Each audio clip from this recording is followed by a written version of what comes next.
देश में फिर बढ़े कोरोना के नए केसेस। 24 घंटे में 3,62,000 से ज्यादा मरीज, 4,120 लोगों की मौत। अब तक 17 करोड़ 72 लाख से ज्यादा वैक्सीन की डोज लगी।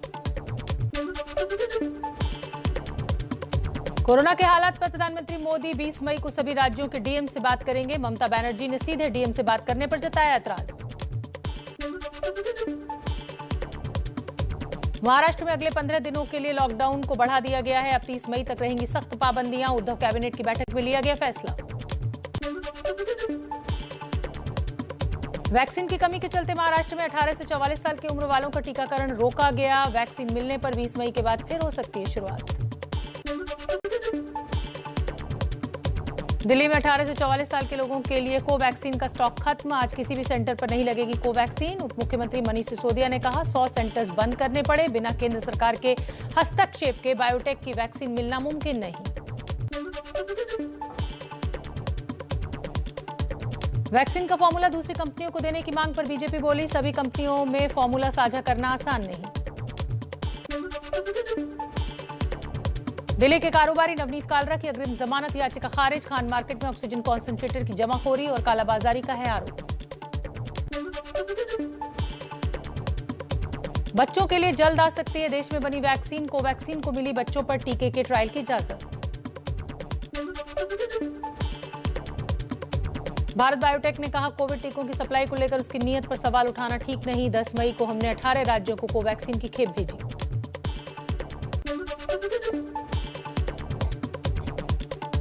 सूत्रों के मुताबिक सीरम इंस्टीट्यूट ने अगस्त तक हर महीने कोविशील्ड की 10 करोड़ डोज देने की योजना केंद्र को सौंपी।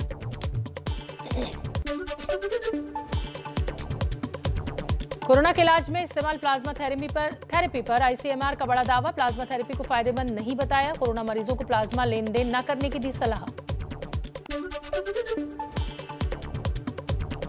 कोरोना महामारी के बीच विपक्ष के 1 दर्जन प्रमुख नेताओं ने प्रधानमंत्री मोदी को साझा चिट्ठी लिखकर मुफ्त टीकाकरण की मांग। कहा टीकों की खरीद केंद्रीय स्तर पर हो।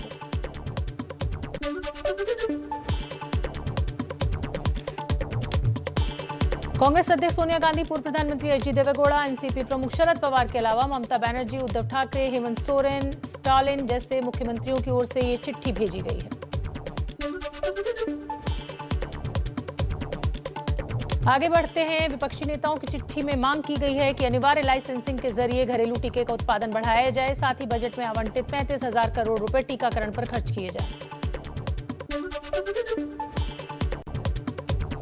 विपक्षी नेताओं सेंट्रल विस्टा प्रोजेक्ट को रोककर उसके लिए आवंटित राशि को ऑक्सीजन और टीके पर खर्च करने की भी मांग की। साथ ही पीएम केयर फंड से ऑक्सीजन, टीका, दवाई, मेडिकल उपकरण खरीदने की अपील। विपक्षी नेताओं की साझा चिट्ठी में सभी बेरोजगारों को 6,000 रुपए प्रति माह का भत्ता और जरूरतमंदों को मुफ्त अनाज देने की मांग।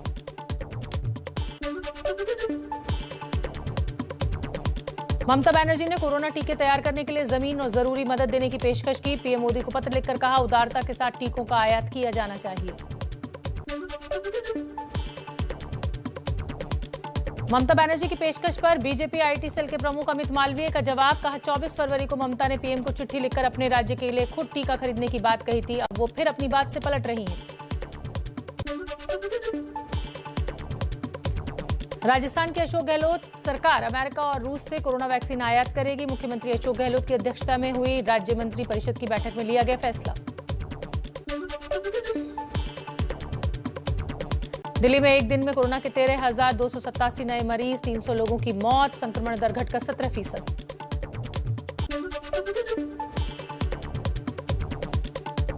बिहार के मुख्यमंत्री नीतीश कुमार का दावा लॉकडाउन से कोरोना कंट्रोल करने में मिली है मदद। लगातार घट रहे हैं मामले। कोरोना संकट को लेकर प्रधानमंत्री ने की हाई लेवल मीटिंग। ऑक्सीजन और दवा की उपलब्धता की समीक्षा। दवा उत्पादन बढ़ाने के लिए हर संभव कोशिश की बात। कोरोना के खिलाफ केंद्र के 8 राज्यों के स्वास्थ्य मंत्रियों के साथ बैठक। स्वास्थ्य मंत्री डॉक्टर हर्षवर्धन बोले राज्यों के साथ मिलकर जीतेंगे जंग। वैक्सीन लगाने का काम तेजी से जारी।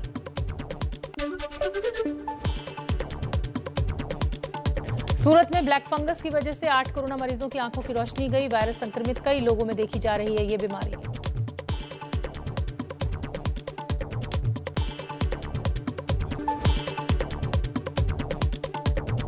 कोरोना संकट में डॉक्टर्स और चिकित्सा कर्मियों की कमी को देखते हुए केंद्र सरकार का बड़ा फैसला, मेडिकल की डिग्री वाले सभी कर्मचारियों को इलाज करने की दी इजाजत।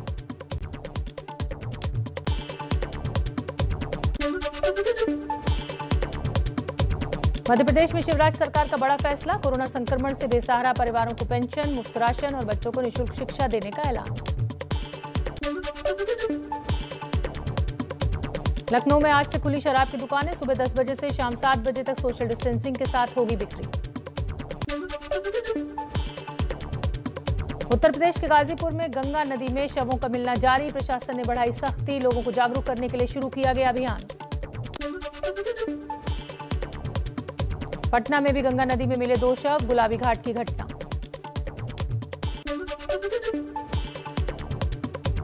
बिहार में बीते 24 घंटे में कोरोना के 9,863 मामले आए सामने, पटना में वैक्सीन के लिए लगी लंबी कतार। कोरोना महामारी से निपटने के लिए पंजाब भेजे गए 112 में से 82 वेंटिलेटर खराब निकले, पीएम केयर फंड से हुई थी खरीद। भारत ने कहा कि कोरोना के B1617 वेरिएंट को इंडियन वेरिएंट कहने का कोई आधार नहीं है। केंद्रीय स्वास्थ्य मंत्रालय ने कहा कि WHO ने अपने दस्तावेज में इस शब्द का इस्तेमाल ही नहीं किया, जबकि मीडिया रिपोर्ट्स में WHO के हवाले से इसे भारतीय वेरिएंट कहा गया।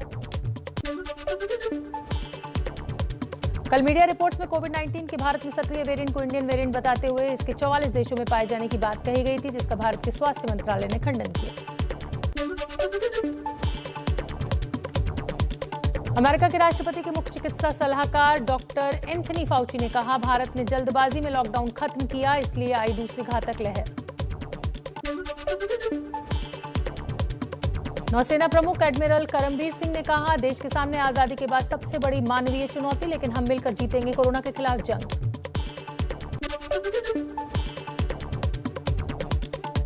दिल्ली की रानी झांसी रोड पर वैक्सीन लेने के लिए लोगों की कतार लगी, जिनकी पहले से बुकिंग है उन्हें लगाई जा रही है कोवैक्सीन। मुंबई में आज 45 साल से ऊपर के लोगों को दी जा रही है वैक्सीन की दूसरी डोज, 18 से 44 साल के लोगों को नहीं लगाया जा रहा टीका।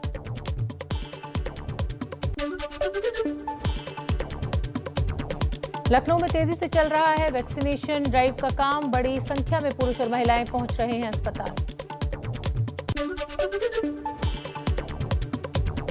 दिल्ली में oxygen flow meter, oxygen concentrator और पल्स ऑक्सीमीटर की कालाबाजारी करने के आरोप में 5 लोग गिरफ्तार, बड़ी मात्रा में मेडिकल उपकरण बरामद।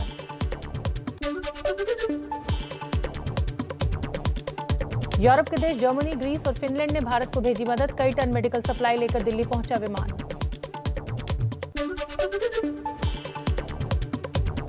तमिलनाडु के कोयम्बटूर में खुली जगहों पर कोरोना मरीजों को दफनाया जा रहा है, लोगों में संक्रमण का खौफ।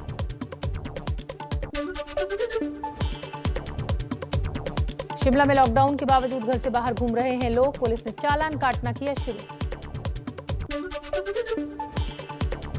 मध्य प्रदेश के ग्रामीण इलाकों में भी तेजी से फैल रहा है कोरोना, जबलपुर के बीकानेरी गांव में मिले कई मरीज।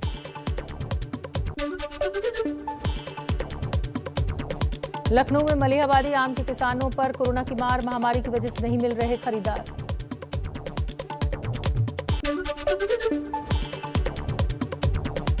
बिहार के कैमूर में गरीब बेसहारा लोगों के लिए शुरू किया गया कम्युनिटी किचन, लोगों को दिया जा रहा है 2 वक्त का खाना। श्रीनगर में ईद पर भीड़ जमा होने से रोकने के लिए बढ़ाई गई सख्ती, सभी मुख्य सड़कों पर पुलिस की नाकेबंदी।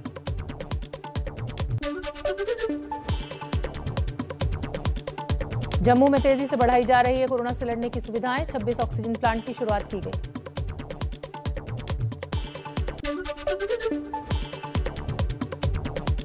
मुंबई में सिंगर मीका सिंह भी बने लोगों के मददगार, जरूरतमंदों को दे रहे हैं आर्थिक मदद।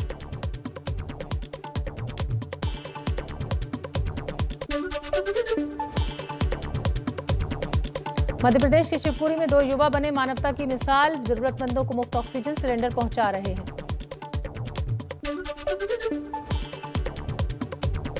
उत्तर प्रदेश के गौतम बुद्ध नगर के 72 गांवों में कोरोना से हाहाकार, अकेले दुजाना गांव में 20 दिनों में 26 लोगों की गई जान।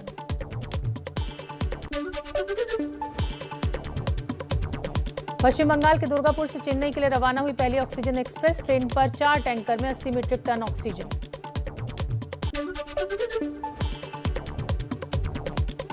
छत्तीसगढ़ के बाद मध्य प्रदेश में भी बड़ी संख्या में नक्सलियों के कोरोना संक्रमित होने की खबर। बालाघाट में पिछले 15 दिनों से कोई नक्सली गतिविधि नहीं दिखी। एसपी का दावा, संक्रमित नक्सली चोरी छिपे करा रहे हैं इलाज।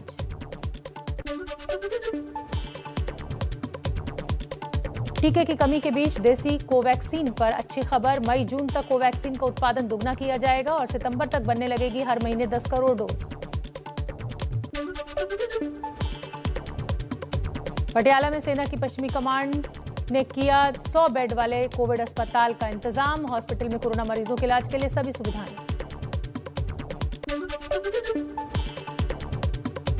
कोरोना संकट में अपने परिवार की परवाह न कर कोरोना मरीजों की देखभाल कर रहे हैं सागर के डॉक्टर विजय पांडे। डॉक्टर पांडे की कैंसर पीड़ित पत्नी भी कोरोना पॉजिटिव है, फिर भी वो दूसरों की सेवा में जुटे हैं।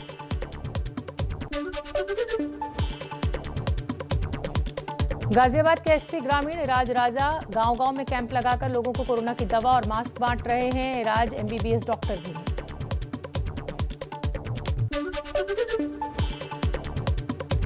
राजस्थान के धौलपुर के कैथरी गांव के लोगों ने खुद बनाए कड़े नियम। बिना मास्क गांव में किसी को नहीं दी जा रही है एंट्री। कोरोना गाइडलाइन का उल्लंघन करते पाए गए तो करनी पड़ेगी 2 दिन तक गार्ड की ड्यूटी।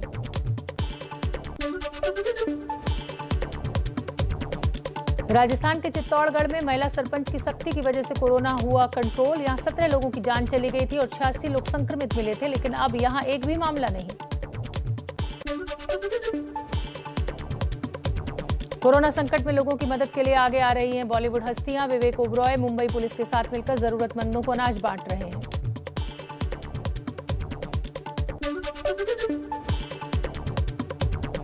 करनाल में रोडवेज की 5 मिनी बसों को एम्बुलेंस में बदला गया। बस में ऑक्सीजन सिलेंडर सहित जरूरी मेडिकल सामान।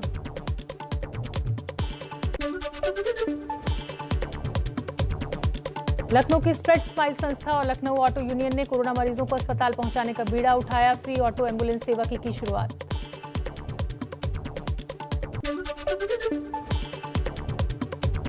जम्मू कश्मीर में कोरोना में मारे गए लोगों के बुजुर्ग माता पिता को पेंशन और उनके बच्चों को स्कॉलरशिप देने का ऐलान।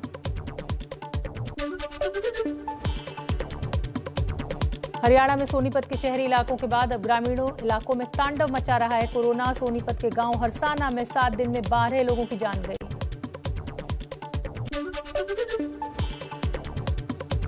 बिहार में बक्सर के रानीघाट के पास शवों को रोकने के लिए महाजाल लगाया गया है। हालांकि अभी भी कई अज्ञात शव गंगा में बहते हुए दिखाई दे रहे हैं।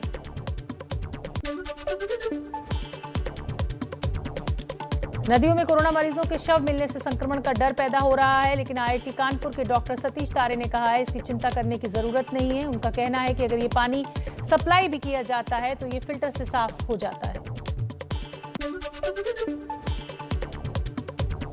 उत्तर प्रदेश के उन्नाव के ग्रामीण इलाकों में भी कोरोना संक्रमण बहुत तेजी से फैल रहा है। यहाँ गंगा के किनारे बड़ी संख्या में शवों को दफनाया जा रहा है। महंगाई के मोर्चे पर राहत भरी खबर। अप्रैल में खुदरा महंगाई दर गिरकर 4.29% हुई। मार्च में 5.52% थी। दिल्ली एनसीआर में मौसम ने ली करवट। कई इलाकों में बारिश हुई, गर्मी से मिली राहत।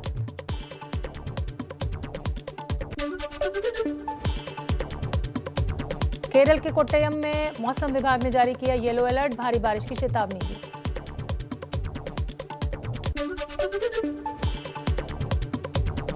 जेल में उम्र कैद की सजा काट रहे गुरमीत राम रहीम की तबीयत बिगड़ी। रोहतक पीजीआई की इंटेंसिव केयर यूनिट में भर्ती कराया गया। राम रहीम को किडनी में दिक्कत बताई जा रही है।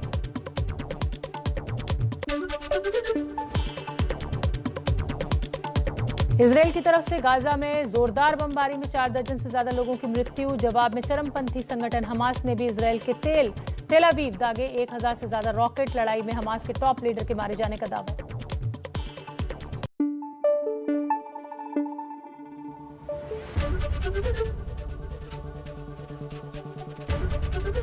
एबीपी न्यूज आपको रखे आगे।